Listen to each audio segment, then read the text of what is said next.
This video is going to give you a quick introduction to the characteristics of money. So I'm going to consider 6 characteristics with video examples to illustrate. So to begin with, the first characteristic is it's hard to counterfeit. So if money was easy to counterfeit, it would be considered worthless, as people could easily just create new money. It'd also be hard to regulate and measure, and therefore only central banks have the power to create new money. So when considering electronic money, banks create about 80% of money, but it has to be accounted for from deposits and reserves, and it's regulated by central banks and governments. So the central bank has worked to ensure money is much harder to counterfeit in today's market. Roughly only 0.02% of banknotes are counterfeit. So that's less than 1 in 5,000 banknotes. And in 2019, around 427,000 banknotes with a face value of roughly 9.8 million were taken out of circulation from the Bank of England. And that's much lower than previous years. The video now kind of shows why this data is falling. All change. The new 12-sided pound coin. 150. But why does the current round pound that we've known for 30 years have to be replaced? The Royal Mint says at the moment 1 out of every 30 pound coins is a fake, so they hope a new design will cut down on the number of forgeries. The new coin displayed here by the Chancellor on Twitter should be harder to copy because it's made of 2 different metals. It's said to be more intricately designed and uses the latest anti-counterfeiting technology. But a new pound coin will mean changing these, and these, and these. If it doesn't fit... John says it'll cost him thousands of pounds to update his vending machine business. There is always 2 sides to every coin. And I think, to be quite honest, on this one, people are making decisions that have never been out in the field who know what the actual impact on people like us it does. The new coin will, of course, have the Queen on one side, just as the threepenny bit did. The other side will be decided by a competition. Who or what would you like on the back? My face? Something very British, a bulldog. Sir Alex Ferguson. Silly. But you have time to decide. It'll be another 3 years before the new pound coin comes in. John Kay, BBC News.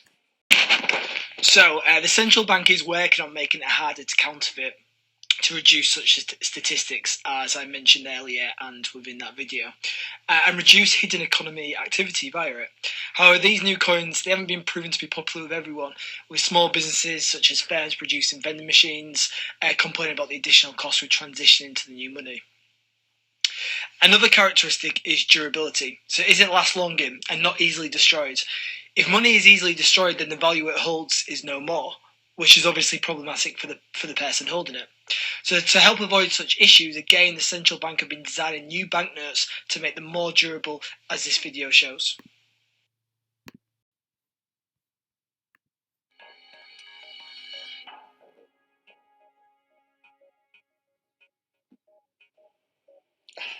Wow!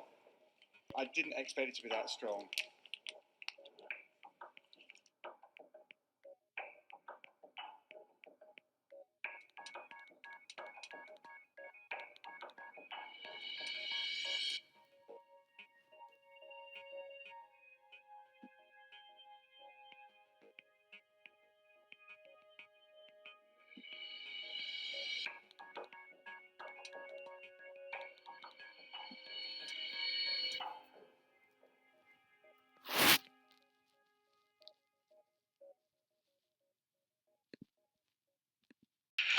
The third characteristic of money is convenience and portability.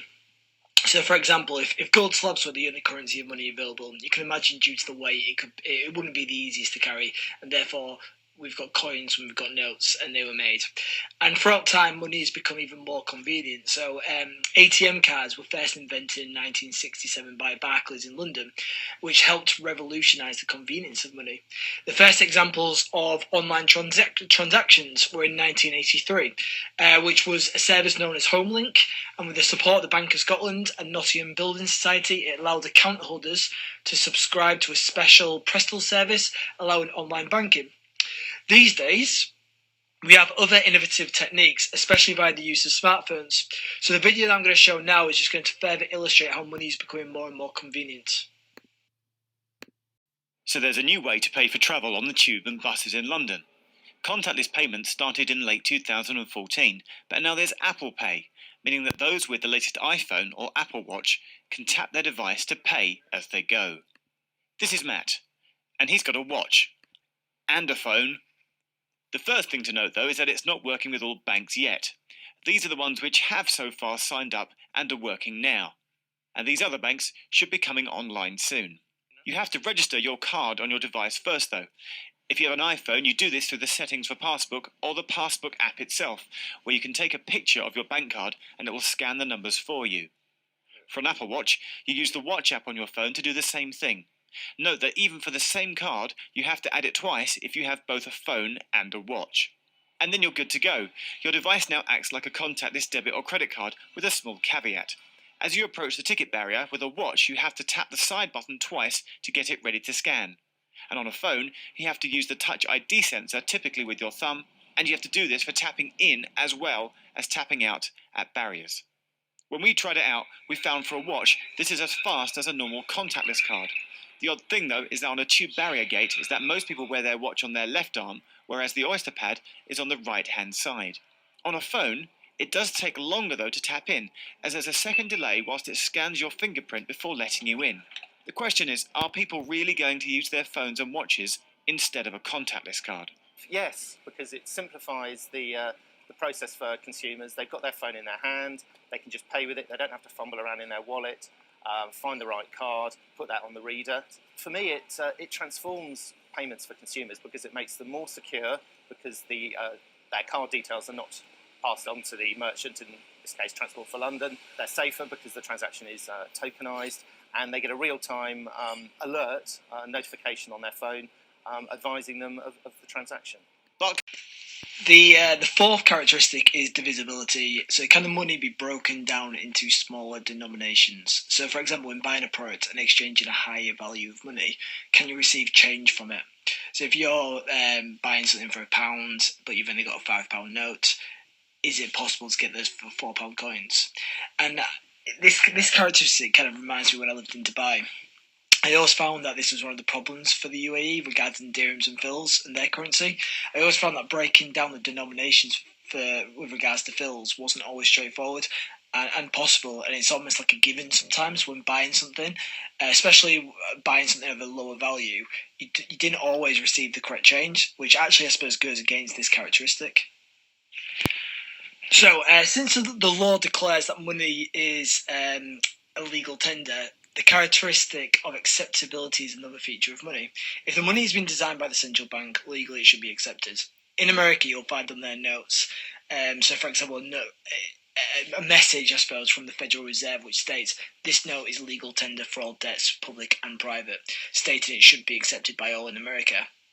But obviously money has to be held in a good state for it to be accepted, so therefore this also links to the characteristic of durability. If the note, for example, looks destroyed, the shop owner may consider it to be unacceptable and not hold value, and therefore refuse it. Also, you may find that some shop owners don't accept cash, so therefore you might be thinking, well, is this illegal then? No, as they do accept other forms of money, meaning there's still opportunity for payment, for example, electronic transactions. So the final characteristic I'm going to consider is the holding value of money. So it should be clear that the money stores a certain value, and therefore when considering denominations earlier, when paying via a certain stored value, you should be able to get the money or the change to the equivalent of the value needed. This isn't to be mixed up with, for example, by inflation. Obviously, when we do see inflation, the value of money falls. But you can still use the stored value of that money to buy what is possible at that given time, even if it is less than, let's say, a year ago. So if you've got a £5 note, then that stores the value of £5. And the same for £10, £20 and £50. So when you're using a £5 note, you should be able to use that £5 note to buy £5 worth of goods or services, for let's say.